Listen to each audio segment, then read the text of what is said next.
Welcome to Pushback. I'm Aaron Maté. Joining me is Glenn Greenwald. He writes at greenwald.substack.com and is the author of the new book, Securing Democracy, My Fight for Press Freedom and Justice in Bolsonaro's Brazil. Glenn, how are you? I'm good, Aaron. Thank you for inviting me. It's good to talk to you. Thanks for coming on. I wanted to start with the Afghan bounty story, the Russian bounty story in Afghanistan. Can't do a segment every time a Russiagate story collapses because it would just take too much time. But this one I thought was particularly instructive and important. We heard all summer that Russia was putting bounties on U.S. troops in Afghanistan. It was a constant obsession. And now you know from this reporting in the New York Times, which has since been confirmed by the Wall Street Journal, that not only does the president know that Russia was paying for American soldiers' deaths. Get this, the Washington Post is now reporting that the alleged Russian bounties to Taliban fighters in Afghanistan are believed to have resulted in the deaths of U.S. troops. Like this New York Times story about a stunning U.S. intel assessment, finding that Russia secretly offered Afghan militants bounties to kill U.S. troops.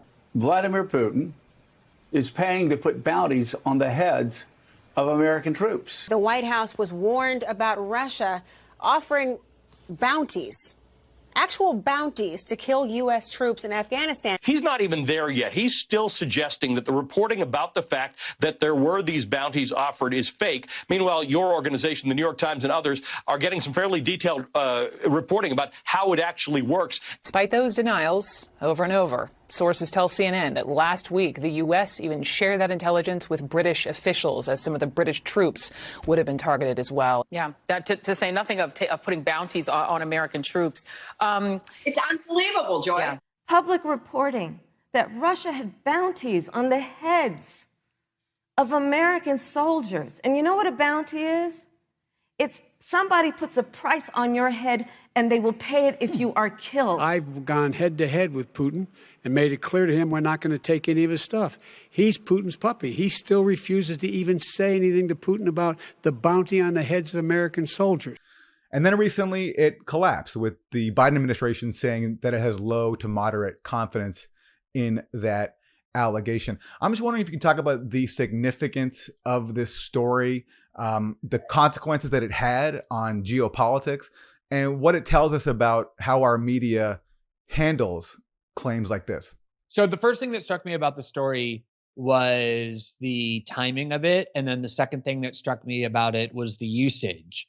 You know, it was a fairly standard story. It was the New York Times citing anonymous intelligence officials making obviously an inflammatory claim. So standing alone, you could just critique that by saying, oh, look, the New York Times yet again is just passing along what intelligence officials tell them without evidence, without showing evidence, without indicating they've seen any to believe it's true. They're just doing stenography work. And that, you know, it's, as you said, if you were to, you know, devote yourself to every time that happens, you would do nothing else. But what made this particular story, you know, of such importance was the fact that it was published very shortly after Trump had announced his specific plan to withdraw troops from Afghanistan by the end of 2020, something he had been saying he was going to do for a while, but he had just unveiled his plan.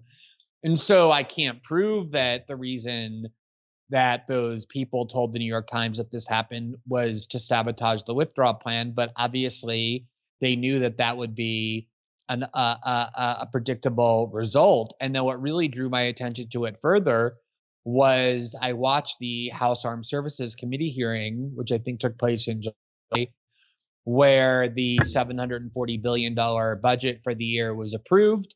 And the more important part, because that approval was a foregone conclusion like it always is, were the amendments that members of Congress tried to attach to the budget approval. And one of the primary ones was an amendment sponsored by leading pro-war Democrats who formed the majority on that committee, like Ruben Gallego and Jason Crow and the chairman, Adam Smith, who are funded by Boeing and Raytheon, joined with Liz Cheney and the neocons to pass an amendment to defund any attempts to withdraw troops, not just from Afghanistan, but also from Germany, And one of the main arguments that they used, because it was only days before when the story was published, was, oh, the Kremlin is now paying bounties on for the lives of American servicemen and women, and we can't leave Afghanistan because to do so would be to reward Putin for his treachery. So it played a major role in the efforts by this bipartisan pro-war coalition to block withdrawal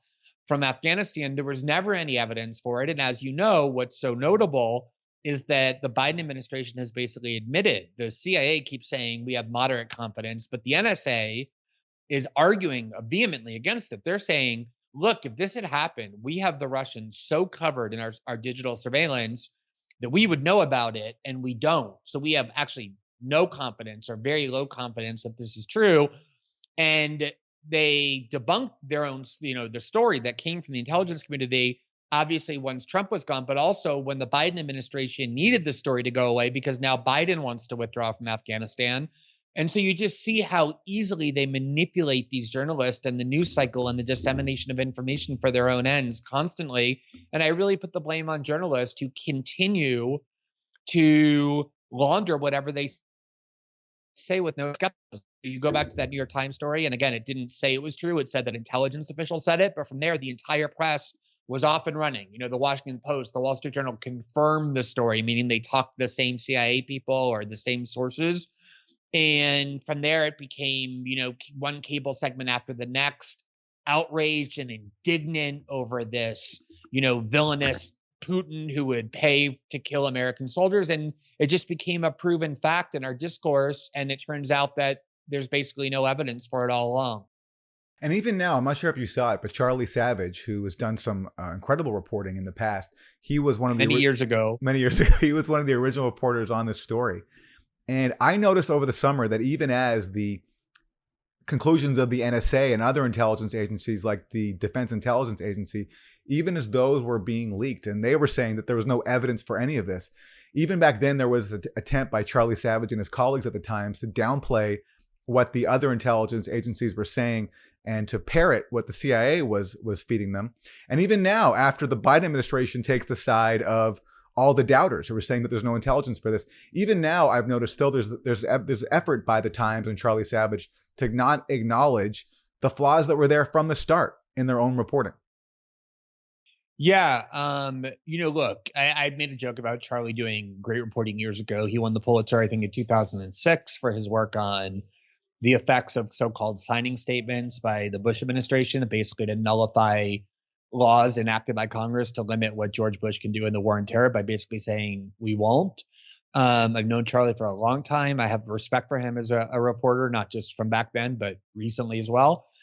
But yeah, I think what happens is when you get so invested in a story like this, you obviously want to defend it even once it ends up being debunked because it's embarrassing and you feel bad.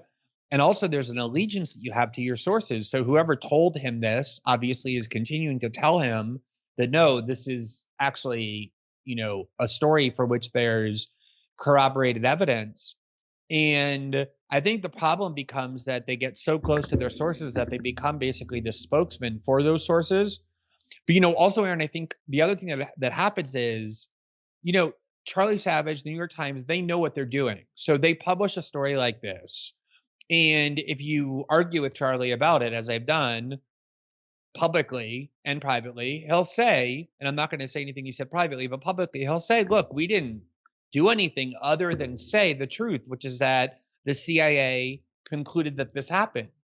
But he knew exactly what he was doing, which was feeding into this anti-Trump frenzy and this narrative that Trump is controlled by Putin. And he watched the rest of the media, talk about this as though it was proven fact and never once said, hey, guys, take a step back. We're not saying it's definitive. We're just saying the CIA concluded this because that made his story more important. And so he wash his hands of responsibility for the fact that what was injected into our discourse was something that was never true. From the beginning, you had commanders on the ground in Afghanistan saying, we haven't found any evidence that this has happened. I want to get specifically to the bounties. That is a unique, discrete piece of information that is not corroborated. You've all been briefed on it. I have too, and I am I and the secretary and many others are taking it serious. We're going to get to the bottom of it. We're going to find out if, in fact, it's true. We haven't found any evidence that this is true. So there were reasons to doubt the story all along. And yet the New York Times continues, even up to this very moment, after the intelligence community has said there's only low to moderate confidence, in insisting that they did nothing wrong. And it's similar to how before the election, when reporting on the Hunter Biden laptop was essentially blocked because some anonymous former official said that it might be Russian disinformation. That story is still treated as an open question, and Hunter Biden is feeding that, saying that even the U.S. intelligence community concluded that it was Russian disinformation. I'm wondering if you can talk about that and just the standard of evidence that has been established when it comes to labeling anything Russian, and then what the media response to that is. Yeah, this played a really big role in my leaving The Intercept, and it got kind of overshadowed by the fact that obviously the precipitating cause was the refusal to publish my article analyzing the serious questions I believe had been raised by the Hunter Biden documents. But what really poisoned that entire process, for me at least, was that a week earlier, The Intercept published an article by Jim Risen telling people to ignore the Hunter Biden story, that it should be viewed as a scam and a fraud. And one of the arguments, the main argument he cited in support of that view, was the fact that there had been this letter issued by ex-CIA agents who hate Trump, like John Brennan, Michael Hayden, the standard anti-Trump intelligence operatives who concocted Russiagate in the first place and have used their credentials to undermine Trump. So it wasn't just that The Intercept was telling me, your article does not meet our lofty editorial standards to be able to be published. It was the fact that just a week earlier on the same topic, they published utter shit, total CIA propaganda, claiming that the Hunter Biden document was, quote, Russian disinformation, which contains two claims. Number one, that it comes from Russia. And number two, that the documents are fabricated, neither of which had any evidence at the time, and both of which have been discredited now. And that also became the way that Facebook censored the story, the way Twitter justified suppressing the story, and the way media outlets justified not covering it. Was, look, it wasn't even an official U.S. intelligence agency. It was ex-CIA officials. And they even said in that letter, Aaron, that they issued, there were 50 of them or so, saying, we believe this is Russian disinformation. Even in that letter, they themselves admitted, we have no evidence that it comes from Russia, nor do we have evidence that it's disinformation. We just know Russia really well from all of our years working in the intelligence community, and intuitively on a gut level, this seems like the kind of thing that the Russians typically do.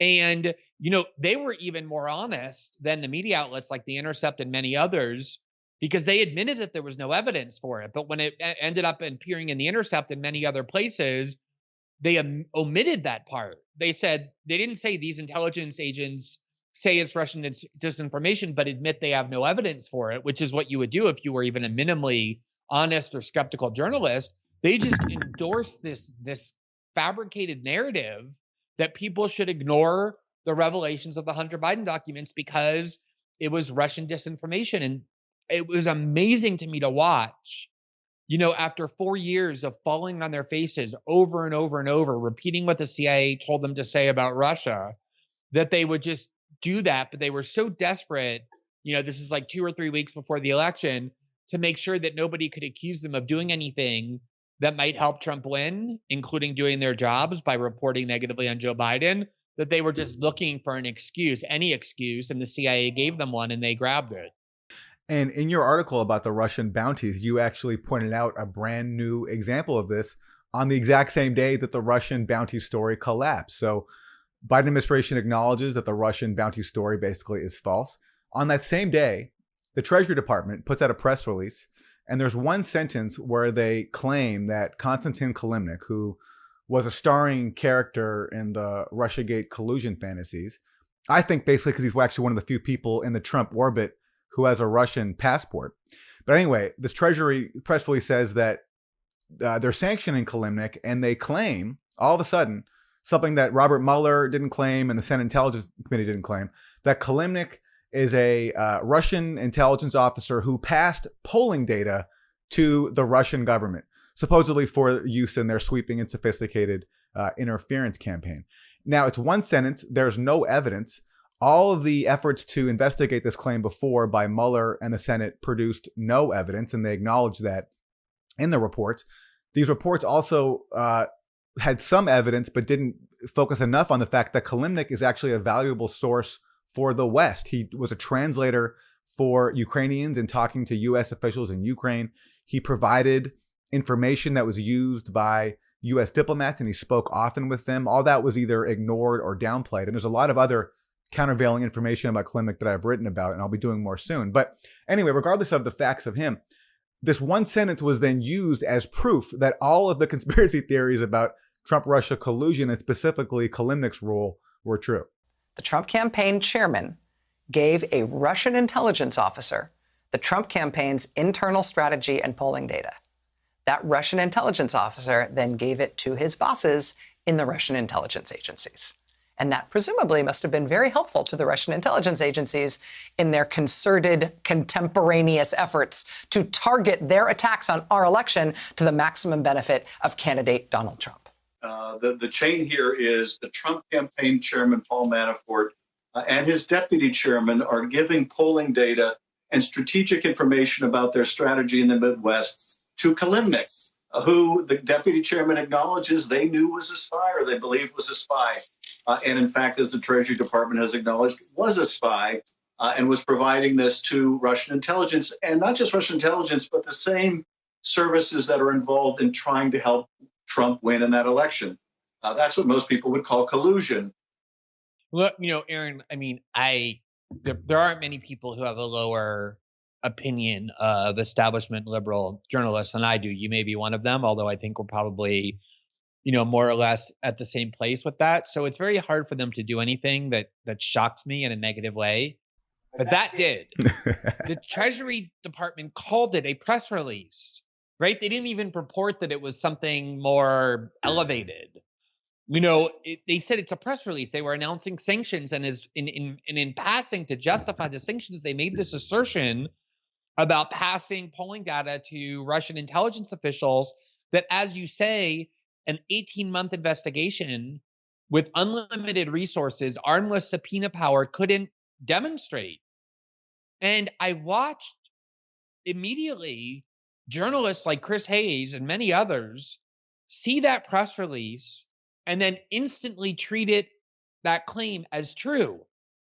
Chris Hayes snidely went onto Twitter and said, oh yeah, there's no collusion. All that happened is that, the Russians helped the Trump campaign, and then Paul Manafort turned around and gave the Russian intelligence agency through Kalimnik polling data. He had no basis for saying that happened, other than the fact that the Treasury Department in a press release asserted it in one sentence with no evidence, and yet his brain instantly told him he should treat that as true and report it as though it had happened. How can you do that? How can you look at a government press release and encourage everybody to treat the assertion in it as being a proven fact when you haven't even seen any evidence for it, and when an actual investigation turned up nothing? And we're at the point where they have no standards. They are absolute partners to the U.S. government and to the intelligence agencies. If the intelligence agencies tell them that Donald Trump is being controlled by, Martians hiding underground, they will instantly report that as true without needing any corroboration. They're parrots for what these intelligence agencies tell them to think and say, to the point that even if they call it a press release and don't even purport to, prove it, they'll just march and forward and start talking about it like it was true. It was amazing to watch them do that en masse, and not one of them ever said, wait a minute, why are we assuming this happened when the government hasn't yet? Maybe it did happen. Maybe the government has evidence for it. But until they show it, we shouldn't be acting as though they've proven it. That's just so basic to journalism, and they just no longer have that instinct at all. It's just dead and suffocated. And I noted this in your article. I saw this in your article. I think you're too generous in saying that even maybe it's true, because there's so much countervailing evidence about Kalimnik, that he was a valued Western source, that Rick Gates, who was Mueller's key witness for this claim about the polling data, told Mueller, as Rick Gates told me in an interview and he said elsewhere on CNN. Is it not possible that they took the internal campaign data that you provided and used it to interfere in the election? Well, first, let me say about the campaign data, and there's been a lot of misinformation over the last 3 years about that specific data. And just to be clear, and for the first time hearing it from me, that campaign data in most cases was dated, and it was called top line data. That is simply that it has Trump 50%, Clinton 48%. There was no specific detailed data about any of those polls. It was a combination of some internal polling on specific states, as well as a lot of public data that was shared. And in most cases, it was sent several days after the fact. That information was given to Konstantin to provide information to people in Ukraine. I was never led to believe that it was going to anybody other than the two people that he specified. And I took him at his word for that. That Rick Gates told Mueller that the reason Kalimnik was told to pass on some polling data was, first of all, it wasn't even sensitive polling data. It was basically from Real Clear Politics, like Trump 51, Clinton 49. But before you go on with that point, which I think you're making an important point, but like, what is that even? Sensitive polling data? How is polling data sensitive? Like it's classified, top secret, like it's treason to pass on polling data showing which are the key swing. How is that sensitive? Well, they're saying that it's internal. But go ahead. They're saying that it's private polling data that the public couldn't have. But actually, Rick Gates, who was the one who told the Mueller team about the polling data, he told them that it was from Real Clear Politics. It was like, Trump 51, Clinton 49 in Michigan or something like that. And that the reason why Manafort wanted Kalimnik to send that, not even to Russians, but to Ukrainians, was because he wanted to show them that his boy was in the race and he was valuable, and that because he wanted money. That's what Manafort is about. Mueller team downplayed that. They mentioned that, but they downplay it. And everyone pretends as if it's some mystery as to why this was happening. So the only witness upon which all these claims are based has a reason for it, but yet all that gets ignored. And then you have these attempts to make the claim, and they refuse to say any evidence. So let me just read to you. I wrote Treasury and I asked them, what is the evidence for this? I didn't get a response. I wrote them 5 times, didn't hear back. But somebody leaked something to NBC News, a reliable vehicle for Russiagate disinformation. And the first sentence is, the U.S. intelligence community has developed new information about Konstantin Kilimnik, whom they call a Russian spy, that leads them to believe the associate of ex-Trump campaign chair Paul Manafort passed internal Trump campaign polling and strategy information to Russian intelligence services, two U.S. officials say. So it's not even that they have evidence that he did. They have information that they say leads them to believe that he did that.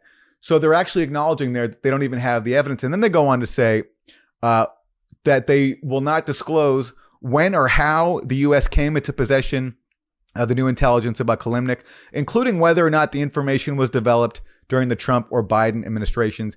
The officials did not identify the source or type of intelligence that had been developed. So basically, here's this claim. We're not going to tell you anything about it. And on your point about the polling data itself, I mean, look, even if it was sensitive internal Trump campaign polling data, which Rick Gates says it was not, what's it supposed to be used for? This sweeping Russian social media campaign that barely had any ads, and most of them weren't even about the election and featured things like Buff Bernie. It's like the theory itself is so ludicrous, but yet all of its various aspects are treated as documented fact. Yeah. Well, so first of all, I feel vindicated that I did allude to the possibility that you may be one of the only people who have a lower regard for these media organs than I, and the fact that you're accusing me of being too generous to them, I think is good proof of that, since I don't think I've ever been accused of that previously. But no, you're right. I mean, look, I don't think in general, you can't prove a negative, right? You cannot prove that this didn't happen, though you're right that all of the evidence that's available militates against this narrative compared to literally no evidence in support of its having happened, and the fact that Mueller for 18 months never unearthed any evidence that suggests that it did happen, and in fact unearthed evidence that it didn't, which is what you just summarized, further demonstrates how corrupt these journalists are and I think a lot of it is just sloth. I don't think they really know the details of the collusion theory or Russiagate or the Mueller investigation. I really don't think they know it on a granular level or even on like a substantive level. They know it on the broadest strokes. They just believe that it happened. It's kind of like what we were talking about earlier with why Charlie Savage continues to defend the story, because his reputation and his name is so invested in it that there's almost no evidence you could show him that will get him off the view that the New York Times reported this properly and correctly. The idea that Trump and the Russians colluded was something that MSNBC and CNN and the Washington Post and the New York Times went all in on. They gave themselves Pulitzers for reporting that supported this theory that was designed to foster it. And so I don't think that a lot of these journalists, especially whose careers depend on pleasing a liberal audience like Chris Hayes's, like the Chris Hayeses of the world, the possibility that they could acknowledge that this wasn't true doesn't even exist for them. It would be career ending. Imagine if Chris Hayes went on Twitter or his show and said, I think we should have a lot of doubt about these new pronouncements about collusion, and the evidence that's available actually undermines the collusion theory, not supports it. You would hear the sounds of, resistance liberals clicking off MSNBC so fast that I doubt Chris Hayes's show would be able to be on the air for, like weeks. And all of these incentives are constantly at play. And then you have the added social media incentive of the groupthink that's fostered. I think that tweet that I mentioned that Chris posted, he was just the first one I saw. It went predictably viral. A few thousand people retweeted it. Probably 10,000 people or more liked it, because he was declaring, oh, look, the collusion theory just got proven by a press release from the Treasury Department that has no evidence and that is contradicted by all the available evidence. And those are rewards, like dopamine gets sent to the brain. He feels like, he's doing something that's increasing his popularity. And so it's just a kind of constant reward system that keeps them affirming things, and they don't really care any longer whether it's true or not. They care about those incentives, not because they're even consciously corrupt, but because that's how the human brain functions. And, ironically, I think that we talked about this before, but one of the best books describing the dynamic that I just referenced was actually written by Chris himself in 2011 called Twilight of the Elites, before he got his MSNBC show. And he wrote a book that the theme of which was, no matter how smart you are, no matter how well-intentioned you are, no matter how much integrity or no matter how many principles you have, if you immerse yourself in an elite institution, inevitably, it will co-opt you. You will seeing the world through the blinders that they want you to wear, because it's so rapid to punish people who dissent and reward those who submit that almost no human brain is capable of resisting that unless you remove yourself from it. And he has become Exhibit A for the truth of the thesis in the book that he wrote.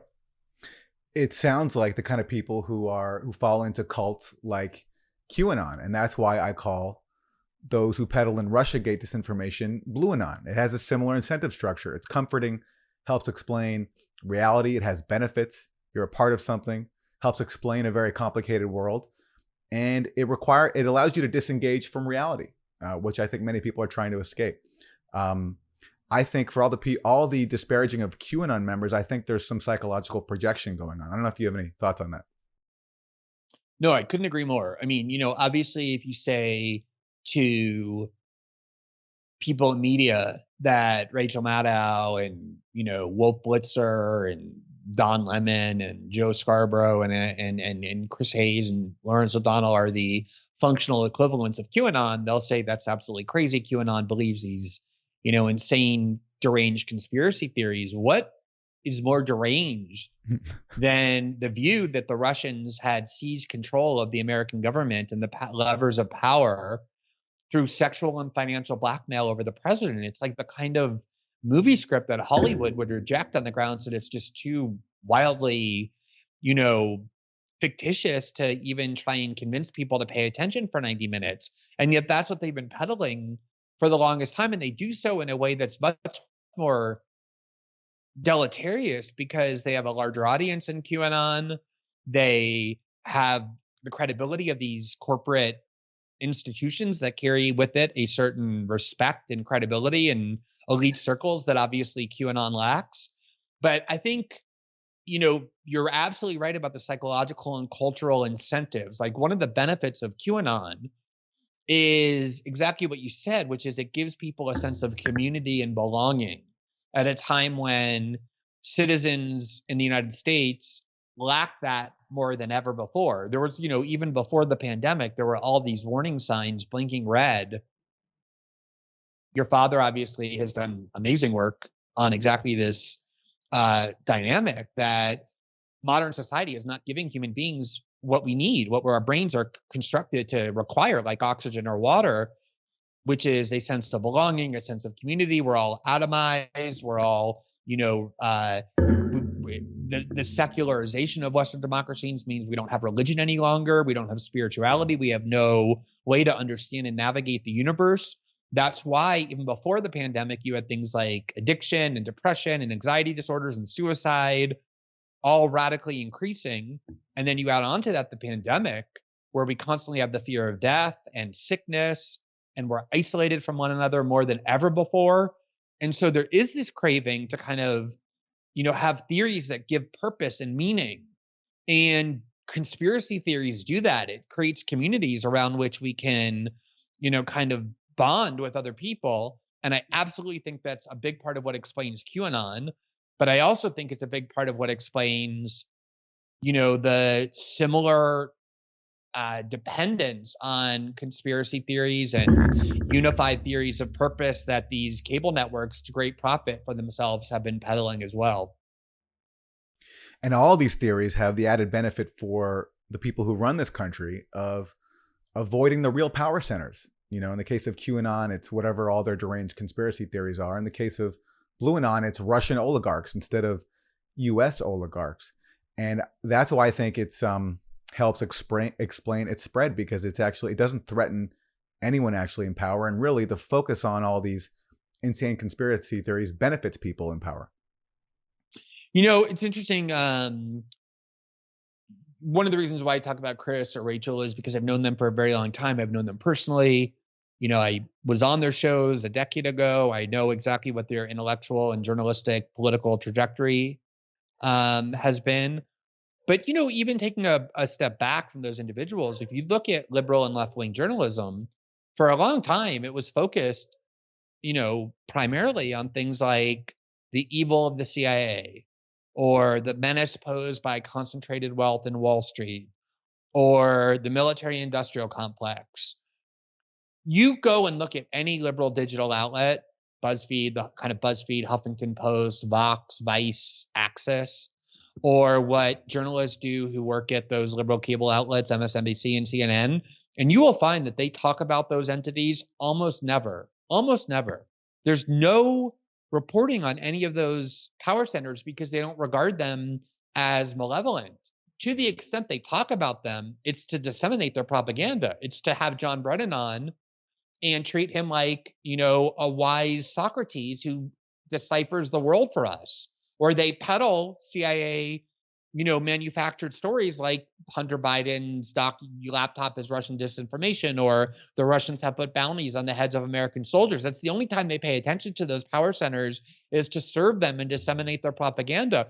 They're obsessed instead with wild conspiracy theories and with depicting ordinary private citizens as the real enemies, as the real threats because of the wrong political views or wrong political ideologies they've embraced. And this transformation has been very rapid within liberal and even left-wing journalistic circles, where they pay almost no attention any longer to actual power. And I think you're absolutely right that the biggest beneficiaries of these obsessions on wild conspiracy theories and P-tapes and Putin and all of that is that we don't pay attention to who wields power for real in the United States and how that power expresses itself and how it's concentrated in the hands of a very few small number of people.